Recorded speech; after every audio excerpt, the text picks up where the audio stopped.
आज आहे होळी. होळीच्या तुम्हाला खूप खूप शुभेच्छा.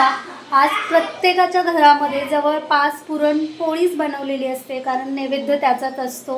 मी सुद्धा आज पुरणपोळी बनवलेली आहे. जवळपास सगळा स्वयंपाक झालेला आहे. आम्ही सकाळीच बनवतो दरवर्षी, तर आता जवळपास माझा स्वयंपाक झालेला आहे. करते भजेपासून.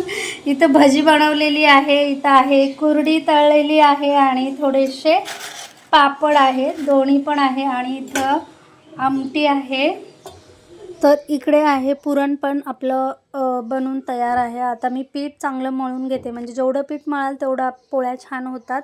आणि आता मी पोळ्या करायला घेतलं आहे. आणि जे आमच्या घरामध्ये ना जे पहिल्यांदा जेवण करतो तेच देवाला नैवेद्य दाखवतो आणि तीच ताट आम्ही जेवायला घेते. तर आता अंशू जेवणार आहे, त्याला दाखवलं आणि देवाला दाखवून मग तो जेवायला बसले. आणि पूर्ण कृष्णाची पण पूजा झालेली आहे. जेवढ्या वाट्या होत्या ना तेवढ्याच कलर टाकलेला आहे. आता उद्या कृष्णासोबत होळी छान खेळायची आहे, फुलांची पण होळी खेळायची आहे. उद्याचा पण ब्लॉग बघा, छान येणार आहे.